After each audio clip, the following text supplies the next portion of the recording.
Olá, boa noite a todos e bem-vindos a mais um BMC Talks.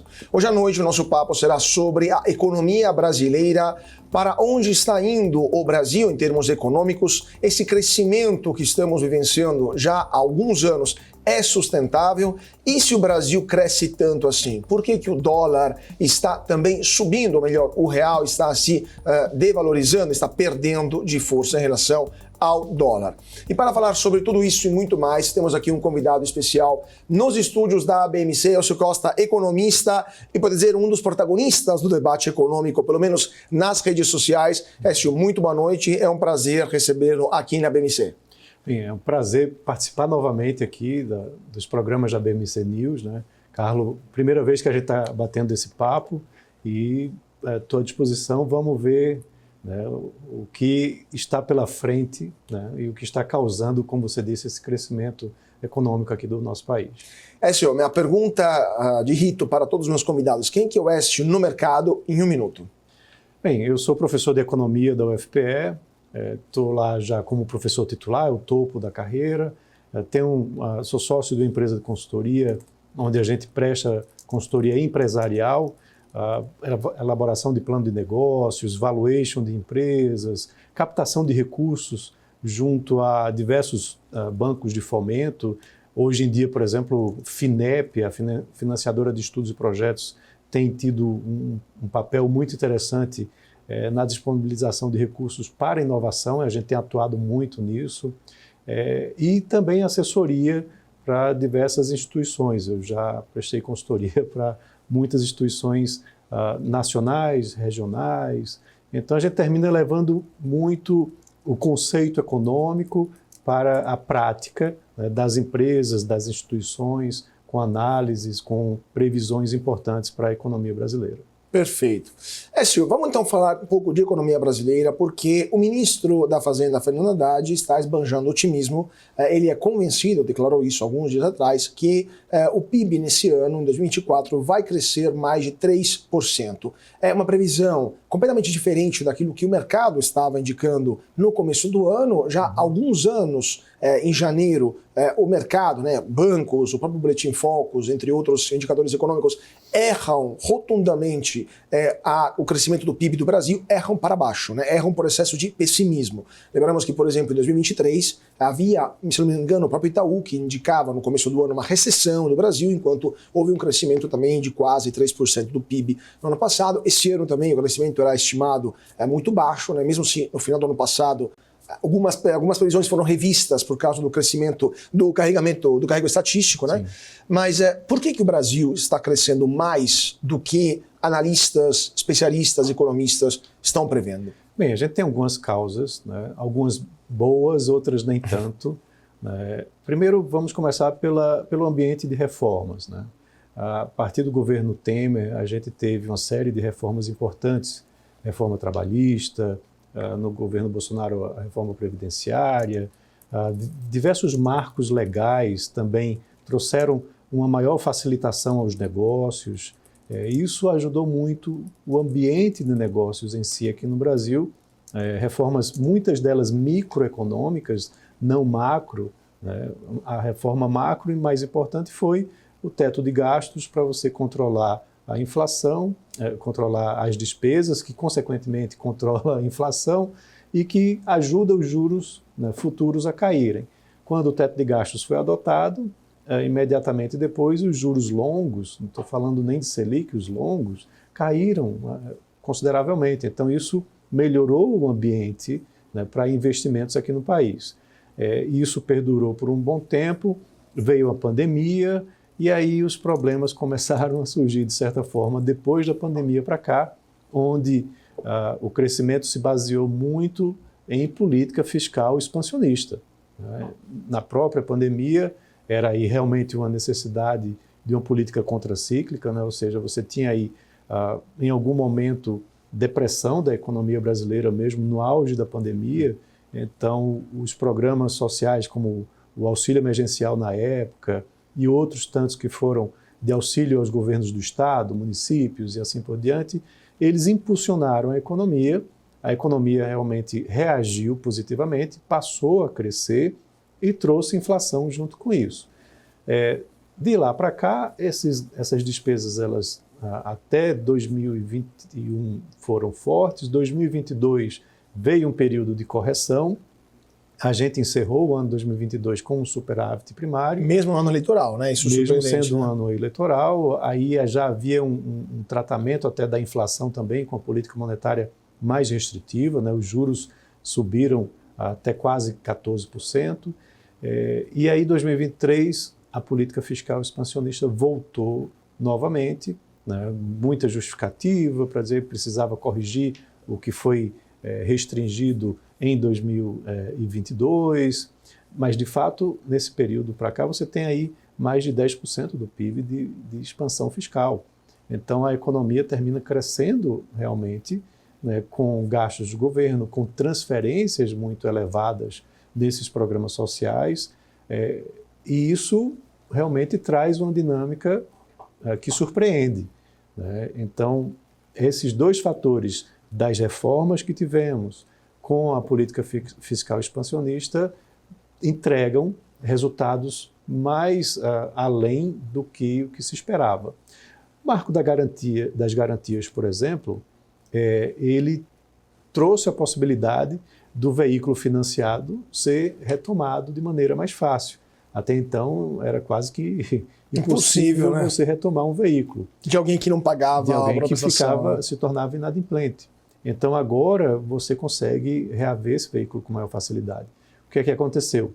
O spread desses financiamentos caiu, os juros ficaram mais baixos e houve uma expansão de crédito. Então, veja, uma reforma micro que trouxe um crescimento interessante para um determinado setor. E isso puxa a cadeia automotiva, né? Porque se vende mais, se produz mais. Quando a gente vai olhar agora os dados mais recentes, a produção e a venda de veículos cresceu com 2 dígitos, né, em determinados meses, comparando com o mesmo mês do ano anterior. Sim. Então, isso ajuda na economia. E aí você tem uma trajetória descendente, né, de juros, que também fazem com que o crédito fique mais barato, aliado com um governo que está gastando, gerando déficits recorrentes, crédito, consumo e facilitação ao consumo na veia, né, fazendo com que a economia cresça mais do que o esperado. Então, isso ajuda a impulsionar bastante a economia brasileira. Há um outro ponto, que eu disse que eram 2, mas tem um terceiro também. Da pandemia para cá, a gente passou a ter uma mudança tecnológica relevante, né, com a terceirização, né, a uberização da economia. Se você for olhar, realmente esses aplicativos e essas formas de prestação de serviços, eles tiveram um impulsionamento significativo de lá para cá. E a economia brasileira, 70% da economia brasileira está no setor de serviços, né? Então, se você tem uma maior facilitação para a prestação de serviços, tem o PIX também, para facilitar até o pagamento, as transações que vêm com essas prestações de serviços. Isso traz um dinamismo para a economia. A economia brasileira tem um potencial de crescimento significativo, só que ela é muito travada. Então, à medida que você traz medidas importantes para a facilitação aos negócios, para a modernização nas transações, tudo isso traz um crescimento acima do esperado. A reforma tributária, que vai entrar em efeito lá em 2033, vai entrar em vigor em 2033, vai ter efeito similar, né? Você vai passar a ter também uma maior facilidade para se calcular, para se recolher impostos. Eu não vou entrar na questão do patamar, isso é um ponto realmente importante. Mas na questão da desburocratização do recolhimento de impostos, há previsões de que o Brasil cresça muito mais por conta disso. Os investidores internacionais, por exemplo, vão entender o que é o sistema tributário brasileiro, porque hoje o brasileiro não entende. Imagina, então, um investidor estrangeiro. Então, isso deve também trazer uma melhora no crescimento, só que isso só acontece a partir de 2033. Claro, alguma antecipação deve acontecer, que é aquela coisa, né? Se você não se prepara e deixa para depois de 2033, vai ter um concorrente que vai entrar no mercado e vai, né, tomar o seu lugar. Mas, assim, toda reforma que você tiver, para diminuir a burocracia, para facilitar os negócios, vai promover crescimento. E aí esse crescimento vem acima do esperado. Mas, assim, são esses pontos importantes, mas tem ainda o fator fiscal muito relevante, né, que termina impulsionando além do esperado. E aí é mais consumo, né, porém com menos investimento. E é uma preocupação. Porque isso gera inflação, né? É uma política baseada na demanda, né, para estimular a demanda, mas o problema da oferta que não segue. A gente já viu também esse filme acontecer na época de Dilma também, né, quando o excesso de estímulos para a demanda levou a uma inflação muito elevada. Mas terminando esse último bloco, só que temos mais alguns minutinhos, queria te perguntar, tudo isso que a gente falou é sustentável no médio e no longo prazo ou é mais um voo de galinha da economia brasileira? Pois essa é uma problemática, porque se você tem uma expansão de consumo via política fiscal constante e não há um investimento que acompanhe esse crescimento, em algum momento isso vai gerar inflação, né? E em algum momento vai ter uma correção. Veja a questão da escalada dos juros recente, né? Isso já é uma preocupação, né, por conta de uma inflação que está sendo gerada com esse processo. Há um cenário positivo, né? A China desacelerou um pouco e aí o preço das commodities deu uma desaquecida, agrícolas, minerais, combustíveis, e isso está terminando ajudando para que a inflação brasileira não dispare tanto. Mas há uma pressão. Você tem uma taxa de desemprego que é das menores aí da série histórica, né, que começa lá em 2012. Isso pressiona na inflação. Você tem reajuste de salário mínimo acima da inflação, né? Salário mínimo de inflação mais PIB. Isso também traz um peso, um impacto fiscal significativo. E a capacidade industrial que está sendo utilizada, ela subiu muito, ela está em mais de 80%, sem investimentos. Então, vai ser inflacionário lá na frente se medidas fiscais, né, de correção fiscal não forem tomadas para frear um pouco esses gastos, se medidas importantes não forem tomadas para que facilite o investimento.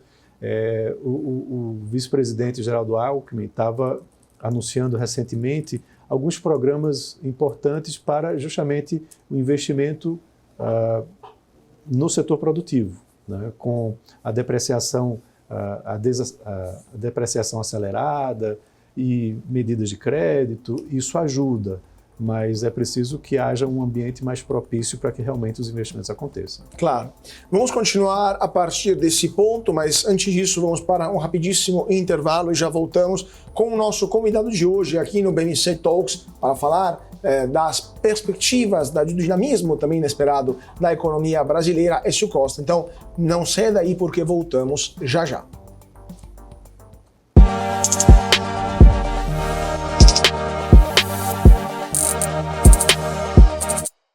E de volta com o nosso BMC Talks. Hoje à noite o papo é sobre a economia brasileira. Temos aqui um convidado especial nos estúdios da BMC, Écio Costa, economista e professor universitário, consultor, entre outras coisas, e um dos protagonistas do debate econômico brasileiro. Écio, você estava dando um quadro, um diagnóstico da economia brasileira nesse momento. Mais uma vez estamos numa situação de estímulos para o consumo, alta do PIB, mas juros também altos por causa do efeito inflacionário que isso provoca. A consequência natural disso é que o governo tenta incentivar os investimentos usando o quê? Crédito com juros mais baixos, né? Crédito subsidiado, como foi feito no passado via BNDES.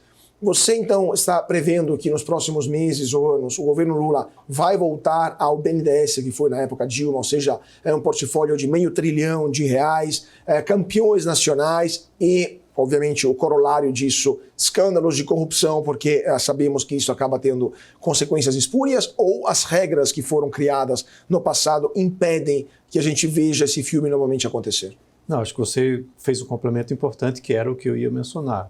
Hoje você tem princípios de governança, né, mais bem elaborados, né, e mais cobrados pela própria sociedade, pelo mercado. O crédito direcionado no governo anterior ele caiu consideravelmente. Medidas importantes foram criadas para que você tivesse o crédito aberto, o crédito do mercado funcionando melhor, com debêntures incentivadas, por exemplo. Essas debêntures incentivadas ainda existem, o governo vem pensando em criar também outras, mas também vem apostando muito no papel dos bancos de fomento, o que termina trazendo essas preocupações.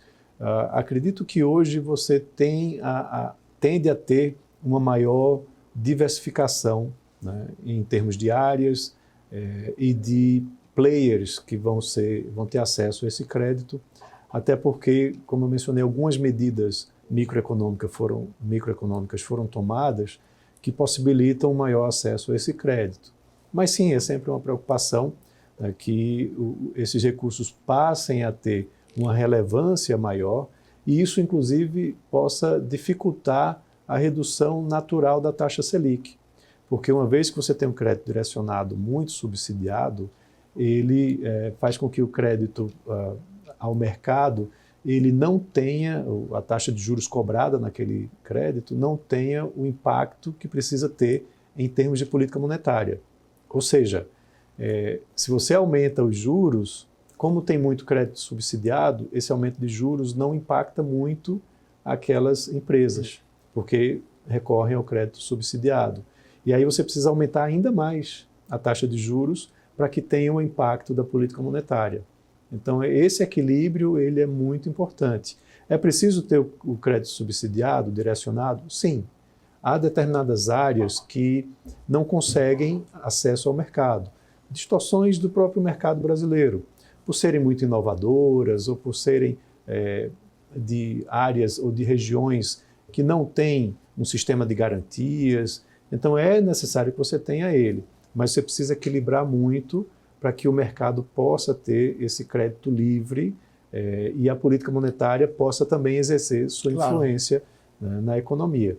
Então, precisa contrabalancear isso, né, para que você tenha, como eu disse, os dois tipos de crédito funcionando no mercado. Só para terminar telegraficamente, então você não está vendo, nesse momento, um aumento do parafiscal, né, ou seja, do uso de bancos públicos de forma subsidiária ao fiscal, né, ou seja, como foi feito no passado, o Banco do Brasil, Caixa e BNDES, na sua opinião, estão comportadinhos, estão atuando segundo as regras do jogo? Há anúncios importantes que foram feitos recentemente pelo próprio BNDES para que novas linhas estejam disponíveis, mas ainda de uma forma muito gradual. A gente está em 2024, já se passaram quase 2 anos de governo, e muitos desses recursos ainda não chegaram lá na ponta. São programas que estão sendo anunciados, como eu acabei de mencionar no bloco anterior, recentes, né? Então, isso pode trazer sim um maior impacto, mas tem que ver a capilaridade de como isso vai chegar, a intensidade que isso vai chegar.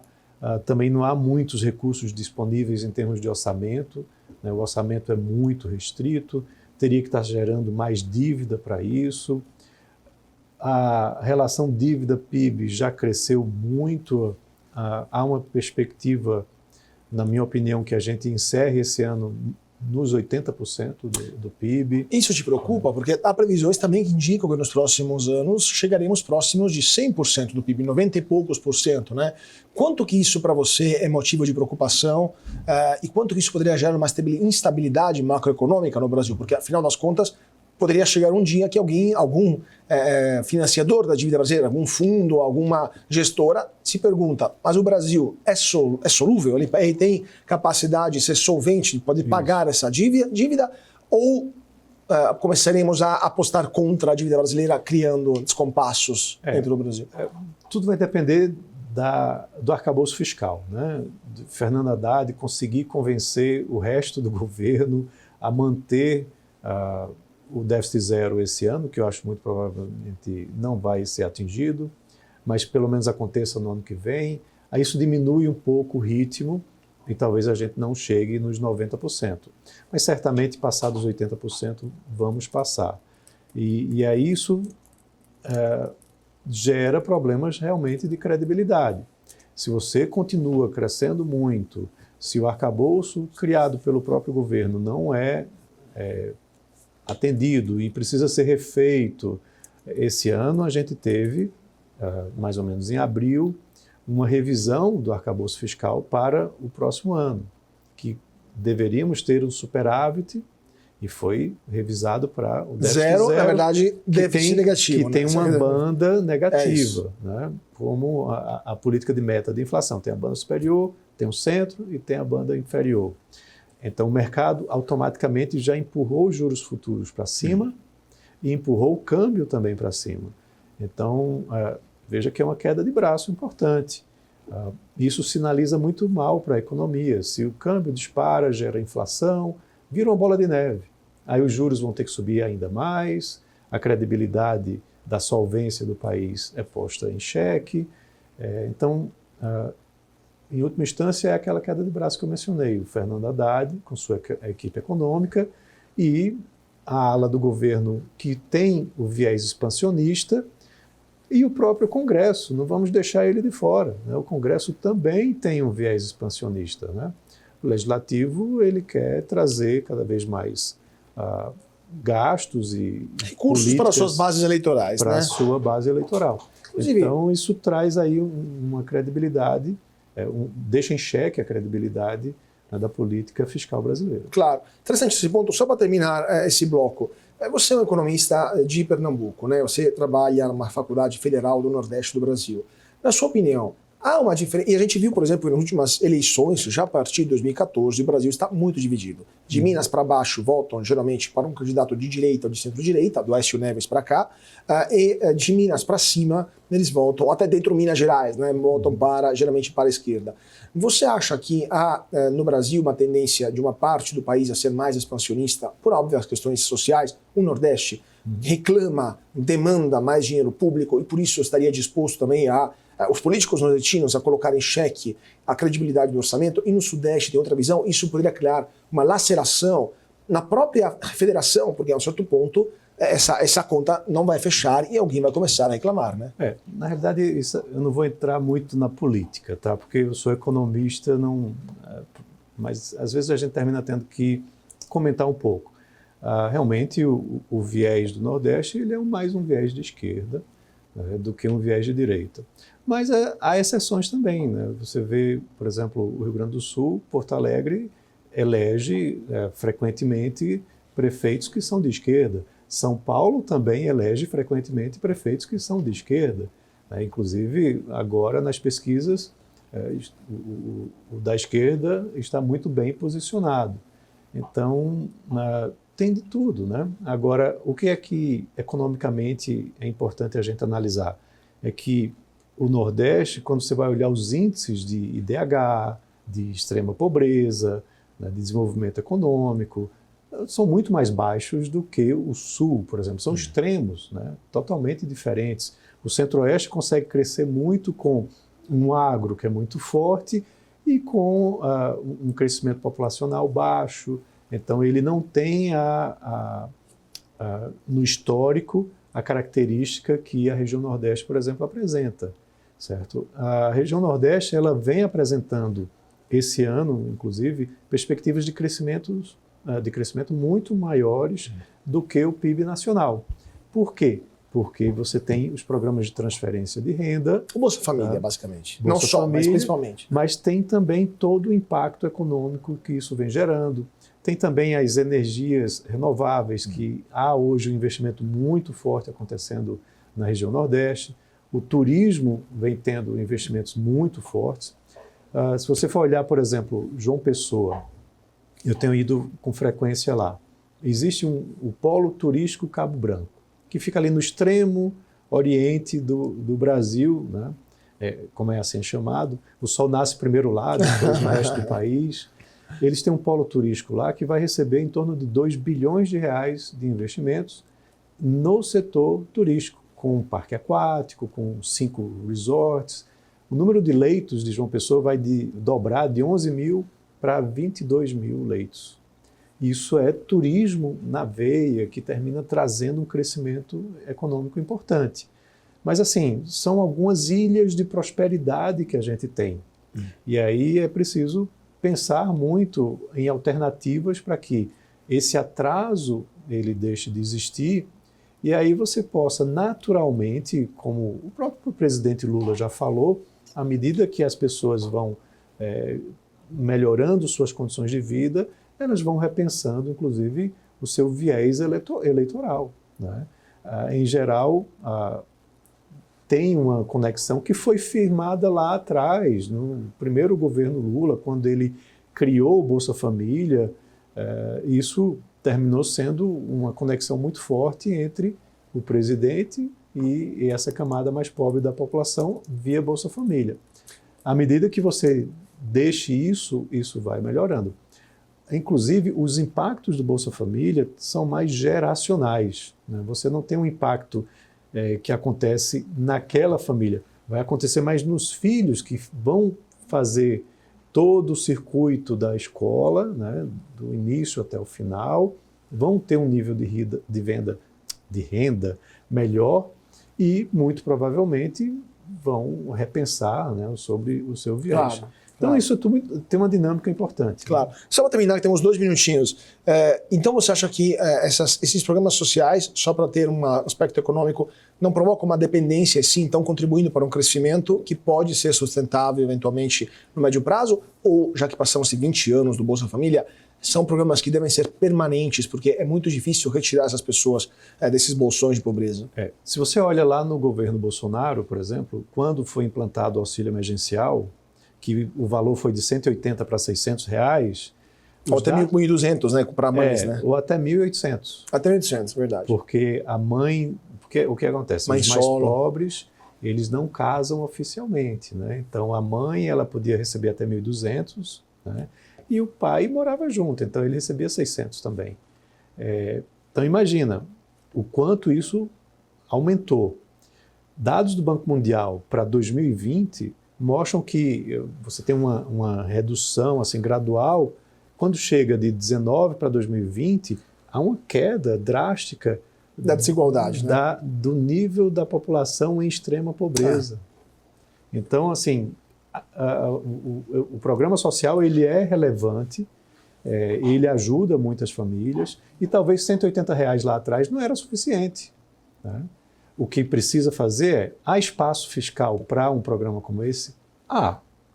Só que você precisa tratar de outras coisas. Claro. Reduzir outros gastos que talvez não sejam tão relevantes. Até porque o Bolsa Família custava 0,5% do PIB e hoje o auxílio emergencial chegou a custar 5% do PIB e hoje estamos por volta de 2,5%, 3%. Então, quintuplicamos, basicamente, Sim. em poucos anos, os gastos permanentes, né, de ajuda Mas eles social. Subiram e agora eles estão até caindo, porque nominalmente é o mesmo valor, mas a inflação está corroendo, e o número de beneficiários vem sendo ajustado também, porque tem muita fraude. Sim, o famoso pente finos que os governos estão fazendo.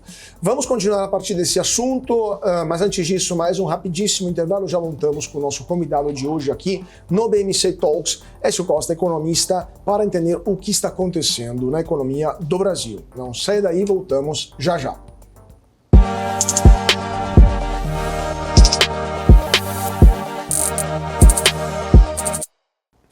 E de volta para o nosso Talks, hoje à noite o papo é sobre a economia brasileira, para onde está indo a economia do país. Écio Costa, economista, é nosso convidado especial nesta noite. Écio, a gente falou agora da economia do Brasil, das razões para esse crescimento, e o contexto internacional está ajudando o Brasil ou não? Porque o último grande boom econômico brasileiro, o mini boom, foi durante o boom das commodities, né, o maxi ciclo das commodities internacionais, coisa que não está acontecendo hoje. Inclusive as commodities estão caindo de preço, minério de ferro, petróleo, e soja e arroba do boi especialmente.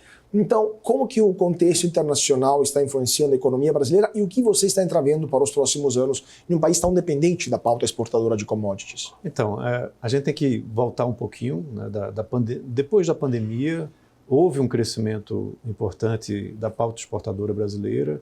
A China apresentou uma recuperação precoce e o preço de várias commodities dispararam. E ano passado a gente bateu o recorde do saldo da balança comercial. Quase 100 bilhões de dólares de saldo, muito por conta das commodities e de uma forte concentração na China. O que acontece agora, como você bem mencionou, muitas dessas commodities tiveram um arrefecimento ou mesmo queda dos seus preços. E isso tem muito a ver com uma pequena desaceleração da própria China. A China é um grande player, grande consumidor de insumos do mundo inteiro, o maior parceiro comercial da maioria dos países, aqui no Brasil já há muitos anos, que é o nosso principal parceiro, e vem inclusive se intensificando, né? Hoje, em torno de 35% das exportações brasileiras, dependendo do mês, vão para a China, né? E é muito soja e outros insumos. Até não só para a China, para Hong Kong, também para Singapura, aqueles aparatos são China de forma indireta, né? Então, quase metade, podemos dizer, do que o Brasil exporta vai direto para a China, né? Singapura seria outra sim, não só para a China, seria outra ali do leste asiático. Sim, né? sim. Então, se você olha o leste asiático, é provavelmente muito próximo desses 50%. Mas China e Hong Kong é esses 35%. Tá? Isso é dado do próprio MDIC, da balança comercial. E aí a China desacelerando traz um certo impacto aqui, né, na pauta exportadora brasileira, até ajuda na inflação, né, porque nossa inflação certamente estaria no patamar mais elevado se as commodities não tivessem apresentado queda de preços. E aí você tem essa dinâmica dessa dependência com a China. O que acontece? A China está numa guerra comercial com os Estados Unidos, uma guerra, na realidade, até mais político-comercial. Né? O Trump se elegendo, ele já prometeu que vai elevar ainda mais as tarifas contra a China.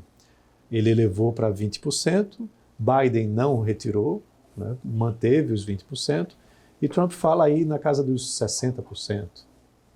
A Kamala Harris vai na direção de pelo menos manutenção dessa tarifa de importação. A China é uma máquina produtora de diversos itens, né, industriais, e ela está mudando sua dinâmica também produtiva. Investiu muitos anos em infraestrutura, setor habitacional, e agora está tentando mudar para a indústria de tecnologia, com veículos elétricos e outros produtos que têm uma alta concentração de tecnologia, para enviar aos mercados europeu, americano, né, e o resto do mundo, mas principalmente para esses. Esses dois mercados estão começando a colocar barreiras contra a produção e exportação chinesa. Para onde que esses produtos vão? Né?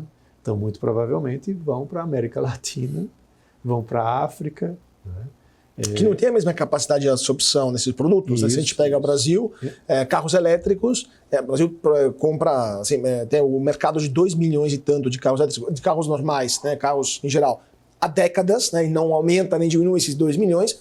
500 mil podem ser de carros elétricos. Se você olhar os dados mais recentes, já está acontecendo uma invasão de carros elétricos chineses aqui no Brasil. Que são os mais vendidos no segmento. Sim.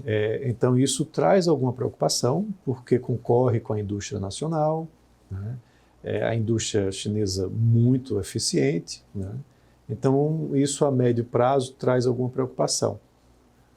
Também não dá para o Brasil impor barreiras muito fortes contra a China, porque já há uma dependência, né, das exportações brasileiras nessa alta concentração para o mercado chinês. Então esse é um impasse importante aí que vai ter que ser pensado mais à frente, internacionalmente, como que a China vai atrapalhar aqui a indústria brasileira. Tem a reforma tributária lá para 2033, que vai tornar a indústria brasileira mais competitiva, mas ainda é um horizonte distante pela frente. Claro. E você tem uma Índia também, que hoje cresce mais do que a China. Ainda precisamos entender melhor qual o posicionamento competitivo, colaborativo do Brasil com a Índia. Né? A Índia vai colocar aí milhões de pessoas num patamar de consumo e vai precisar importar produtos, insumos de diversos países. E nós somos, hoje, os maiores exportadores líquidos de bens agrícolas do mundo, né? Se você somar todos os produtos. Então, a gente alimenta o mundo hoje. Alimenta a China, vai provavelmente alimentar a Índia também. Né? A China ainda tem 200 milhões de pessoas que estão na linha de pobreza. e quando eles entrarem no mercado de consumo, né? Então, assim, o Brasil tem um potencial gigantesco de se manter como um grande exportador de commodities agrícolas e também combustíveis, né? A produção de barris por dia, né, aqui de petróleo aumentou drasticamente. Então, isso ajuda também o mercado exportador brasileiro desse tipo de commodities. Então, a médio e longo prazo, eu vejo o Brasil como uma grande potência exportadora de commodities agrícolas e também minerais e combustíveis. Combustíveis tem toda uma questão ambiental a ser discutida, né? O Brasil quer ser um líder em transição energética, mas está se tornando cada vez mais um grande player exportador de petróleo. Como que isso vai funcionar? E aí, para finalizar, falando de transição energética, entra outro ponto muito importante aqui na economia brasileira. E nas regiões Nordeste, por exemplo, Norte, Centro-Oeste, que é as energias renováveis, né? Hoje nós temos investimentos massivos em energia eólica, principalmente energia solar, né? O que vem melhorando a nossa participação no cenário internacional, nesse tipo de energia. E eu ainda destaco um outro item, da energia híbrida, né, onde você vai ter aí o etanol, por exemplo, podendo ser um grande player para que o carro elétrico ele tem sérias reticências, né? Porque a bateria elétrica ela precisa de componentes que têm uma quantidade muito finita, então a tecnologia ainda precisa avançar muito. E o elemento híbrido da coisa, né? Se você colocar o etanol com o veículo que ele pode gerar energia elétrica também, ele vai ainda mais o quanto ele consegue andar com o combustível que é adicionado. Então, eu vejo isso como um cenário muito importante, que aí vai mexer, como eu disse, região Nordeste, Centro-Oeste, região Sudeste, né? A produção de etanol aqui da região Sudeste é muito maior do que das demais regiões do país. Então, eu vejo isso como um cenário bastante positivo também na questão da transição energética. É uma realidade, não dá mais para a gente fugir disso. Veja os efeitos climáticos que a gente tem visto recentes, né? De enchente, hora seca, queimada, e os investimentos do mundo, os grandes players, né, de fundos de investimentos estão indo muito nessa direção, que termina ajudando o Brasil para tirar proveito dessa situação. Seria interessante falar sobre o fato de que alguns players estão saindo da pauta ESG, né? A BlackRock foi a última, agora com a Goldman Sachs, mas seria um talks específico. Écio, vamos continuar sobre esse assunto. Eu queria pegar no próximo bloco o gancho sobre isso. Então, se esta é a situação, por que o dólar está tão caro, né? Está tão se apreciando tanto assim? Mas antes disso, vamos para mais um rápido intervalo e já voltamos aqui no BMC Talks para falar de Brasil, de dólar, de economia brasileira com o economista Écio Costa. Então não saia daí porque voltamos já já.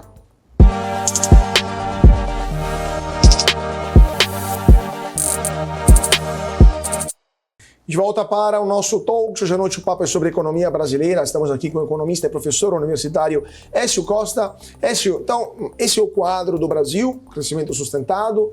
Estamos tendo mudanças também, possivelmente novos investimentos poderiam chegar, porque essa é a demanda do próprio governo, né, que está tentando fazer isso. Mas a pergunta que te faço é, então, na base desse raciocínio, por que o dólar está ganhando tanta força em relação ao real? Desde o começo do ano a gente viu uma apreciação do dólar de quase 20% em relação à moeda brasileira.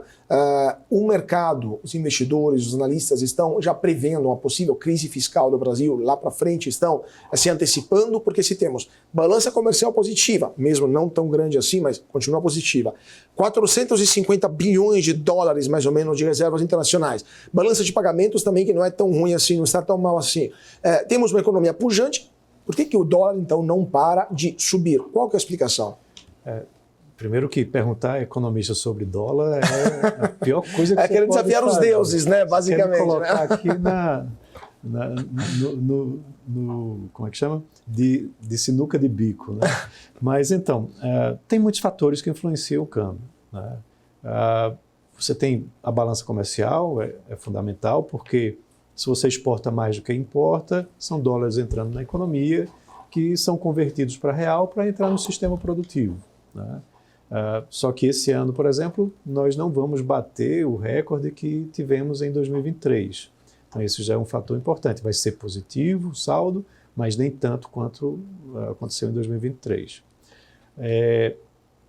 E aí eu coloco ainda mais outros fatores importantes que precisam ser olhados.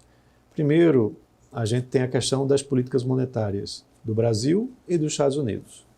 Existe uma diferença, né, de arbitragem aí de taxas de juros, que a taxa de juros brasileira, por exemplo, ela não pode cair até um certo patamar, porque tem que estar de olho na taxa de juros americana. E aí vem talvez uma notícia positiva. A taxa de juros americana está caindo, né?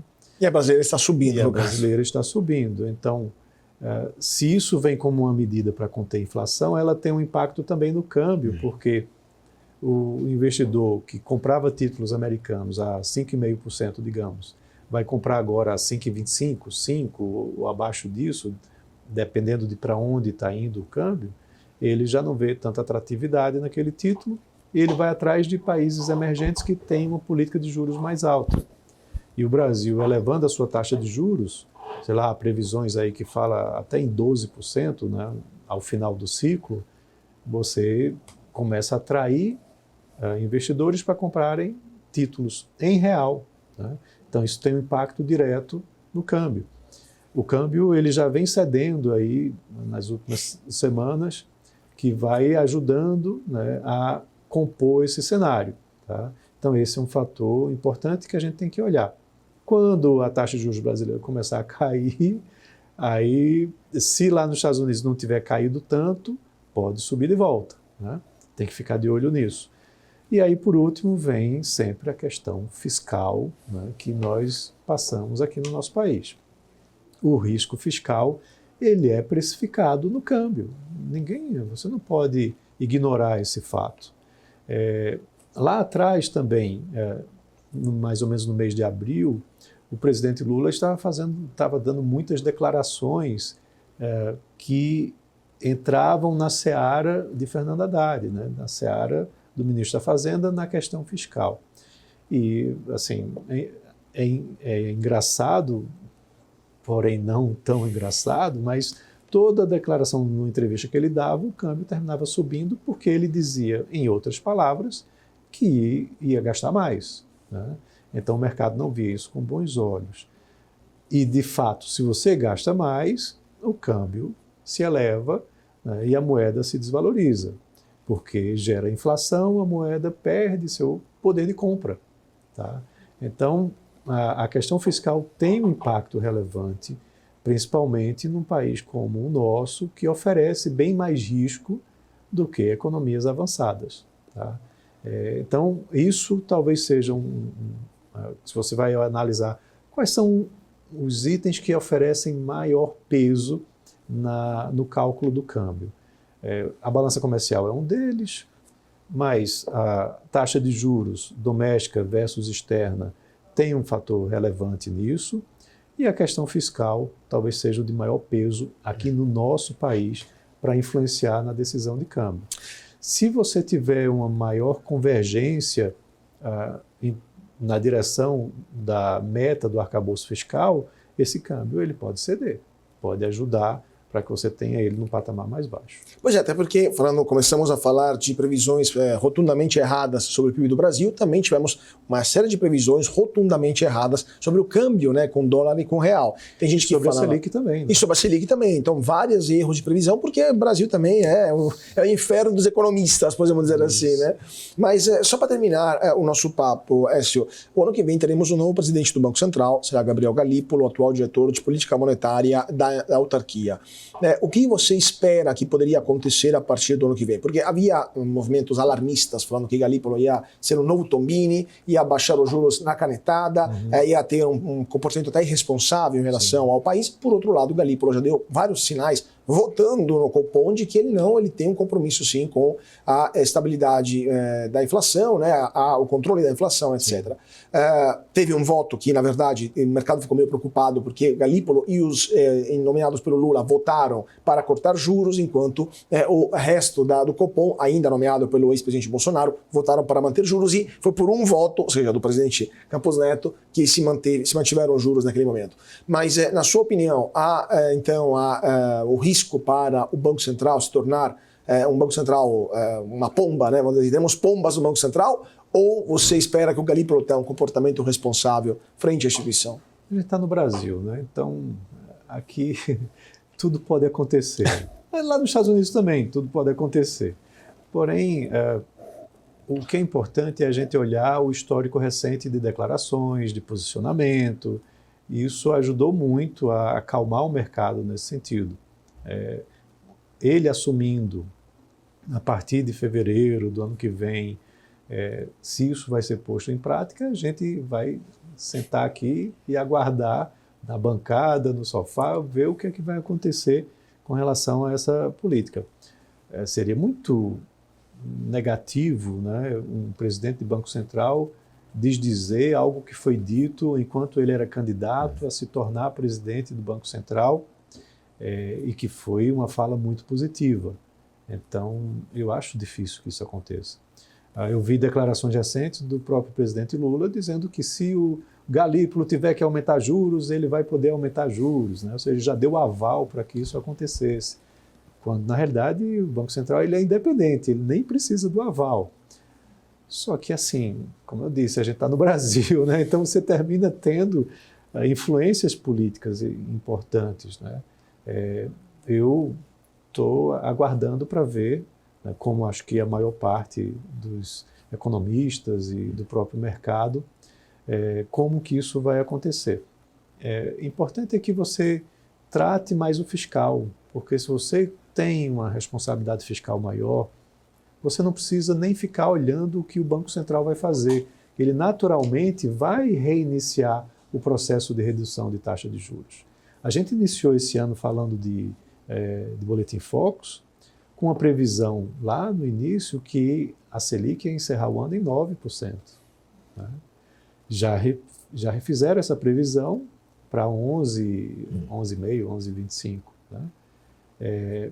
Mas por quê? Porque ao longo do ano o fiscal não atendeu às expectativas do déficit zero.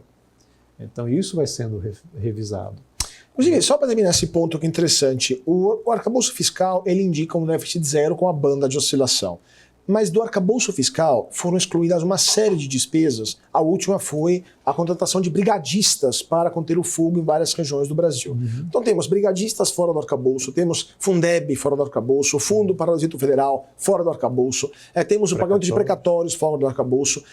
Agora, não sei se me esqueço alguns, mas foram 4 ou 5 despesas importantes. O precatório são 90 bilhões por ano, mais ou menos, fora do arcabouço. Ou seja, esse arcabouço, na sua opinião, terminando que temos pouquíssimos minutos, é uma falácia?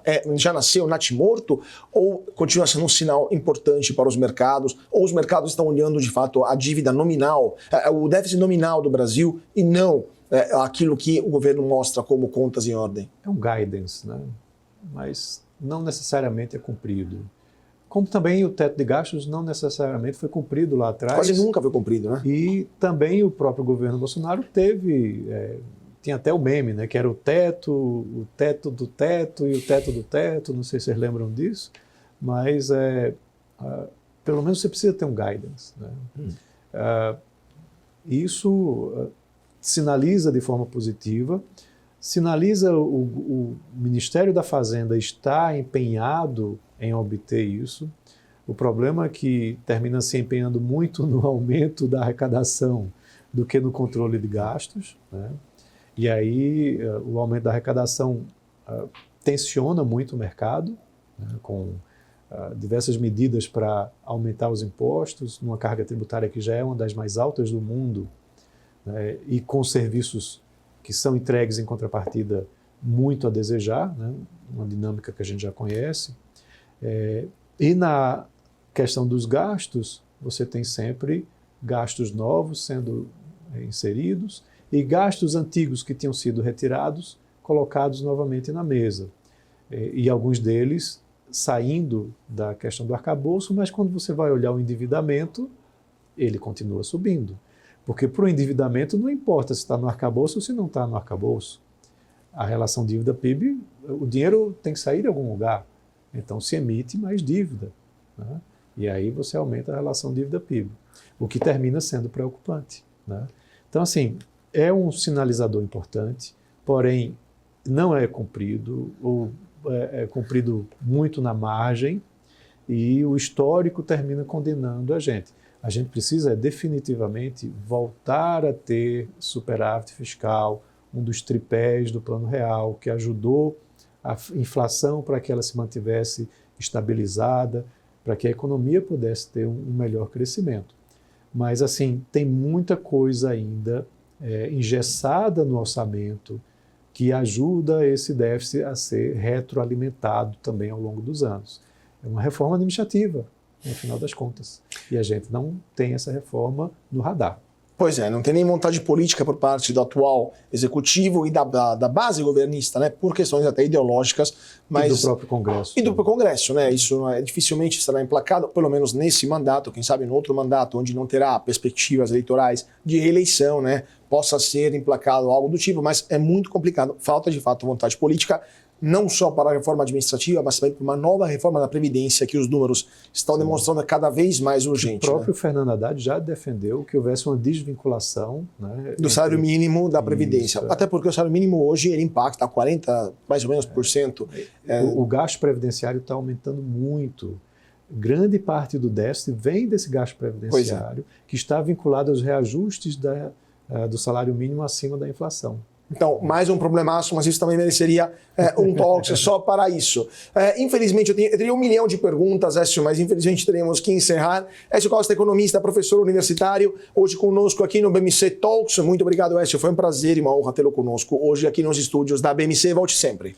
Eu que agradeço o convite, foi um prazer estar conversando com você e também vamos aguardar, torcer para que boa parte dessas perspectivas negativas sejam equacionadas e a gente consiga manter um crescimento importante da economia, porém com um fiscal mais equilibrado, com um câmbio mais equilibrado, com Selic aí com previsão de mais queda, controladinha. Né? Isso tudo precisa ser bem equacionado. Perfeito, tomara que seja assim. E muito obrigado a vocês também que estão seguindo a gente. Continue nossa programação aqui na BMC e nós vemos na semana que vem para mais um papo sobre política, economia, finanças, negócios e internacional. Mais uma vez, muito obrigado a todos pela atenção, uma ótima noite e até mais.